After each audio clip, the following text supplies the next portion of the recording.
स्वागत है आप सभी का हमारे चैनल दिव्य दृष्टि में। मां दुर्गा को प्रसन्न करने के लिए शारदीय नवरात्र को शुभ माना जाता है। 7 अक्टूबर को शारदीय नवरात्र का 5वां दिन है। इस दिन स्कंदमाता की पूजा होती है। धार्मिक मान्यता है कि स्कंदमाता की पूजा करने से जातक को कार्यों में सफलता प्राप्त होती है और मां दुर्गा की कृपा सदैव बनी रहती है। साथ ही संतान की प्राप्ति होती है। नवरात्रि के 5वें दिन मां के पंचम स्वरूप माता स्कंदमाता की पूजा अर्चना की जाती है। मां अपने भक्तों पर पुत्र के समान स्नेह लुटाती हैं। मां की उपासना से नकारात्मक शक्तियों का नाश होता है। मां का स्मरण करने से ही असंभव कार्य संभव हो जाते हैं। भगवती के स्कंदमाता स्वरूप की उपासना नवरात्र की पंचमी तिथि पर विशेष रूप से की जाती है। देवी के इस स्वरूप की आराधना से व्यक्ति की सभी कामनाएं पूर्ण होती है, वहीं उसके मोक्ष का मार्ग भी सुलभ हो जाता है। कार्तिकेय की माता होने के कारण ही देवी के इस स्वरूप को स्कंदमाता नाम मिला।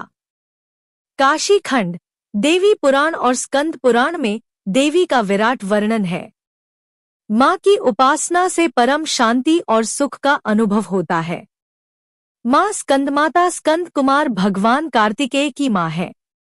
मां के स्वरूप की बात करें तो स्कंदमाता की गोद में स्कंद देव गोद में बैठे हुए हैं।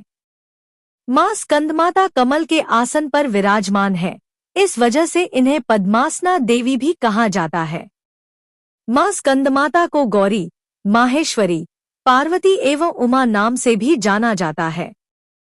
मां का वाहन सिंह है। मान्यता है कि मां की उपासना करने से संतान की प्राप्ति होती है। सुबह जल्दी उठकर स्नान आदि से निवृत्त होने के बाद साफ स्वच्छ वस्त्र धारण करें। मां की प्रतिमा को गंगाजल से स्नान कराएं। स्नान कराने के बाद पुष्प अर्पित करें। मां को रोली कुमकुम भी लगाएं। मां को मिष्ठान और 5 प्रकार के फलों का भोग लगाएं। मां स्कंदमाता का अधिक से अधिक ध्यान करें। मां की आरती अवश्य करें। मां को केले का भोग अति प्रिय है। मां को आप खीर का प्रसाद भी अर्पित करें। रंग, मां स्कंदमाता को श्वेत रंग प्रिय है। मां की उपासना में श्वेत रंग के वस्त्रों का प्रयोग करें। मां की पूजा के समय पीले रंग के वस्त्र धारण करें। मां स्कंदमाता की कृपा से संतान सुख की प्राप्ति होती है। मां को विद्यावाहिनी दुर्गा देवी भी कहा जाता है। मां की उपासना से अलौकिक तेज की प्राप्ति होती है। स्कंदमाता की व्रत कथा। पौराणिक कथा के अनुसार तारकासुर नाम का राक्षस था। उसने तपस्या कर ब्रह्मा जी को प्रसन्न किया था। उसने ब्रह्मा जी से अपने आप को अमर करने के लिए वरदान मांगा। इसके बाद ब्रह्मा जी ने उसे समझाया कि जिसका जन्म हुआ है उसे मरना ही होगा। इस बात से तारकासुर निराश हो गया और ब्रह्मा जी से कहा कि प्रभु ऐसा कर दे कि महादेव के पुत्र के हाथों ही मेरी मृत्यु हो। उन्होंने ऐसा इस वजह से किया क्योंकि वो सोचता था कि कभी भी भगवान शिव का विवाह नहीं होगा तो उनका पुत्र कैसे होगा, इसलिए जीवन में कभी उसकी कभी मृत्यु नहीं होगी। स्कंदमाता का मंत्र। या देवी सर्वभूतेषु मां स्कंदमाता रूपेण संस्थिता। नमस्तस्य नमस्तस्य नमस्तस्य नमो नम। स्कंदमाता की आरती। जय तेरी हो स्कंदमाता, 5वां नाम तुम्हारा आता।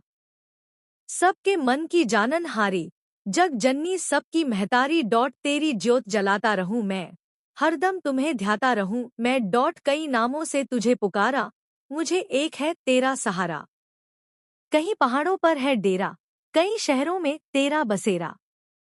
हर मंदिर में तेरे नजारे गुण गाए, तेरे भगत प्यारे भक्ति। अपनी मुझे दिला दो शक्ति, मेरी बिगड़ी बना दो। इंद्र आदि देवता मिल सारे, करे पुकार तुम्हारे द्वारे। दुष्ट दैत्य जब चढ़ कर आए, तुम ही खंडा हाथ उठाए। दासों को सदा बचाने आई, चमन की आस पुजाने आई। अगर आप सभी को यह जानकारी अच्छी लगी हो तो वीडियो को लाइक, शेयर और कमेंट करें और अगर हमारे चैनल को सब्सक्राइब ना किया हो तो चैनल को सब्सक्राइब कर ले।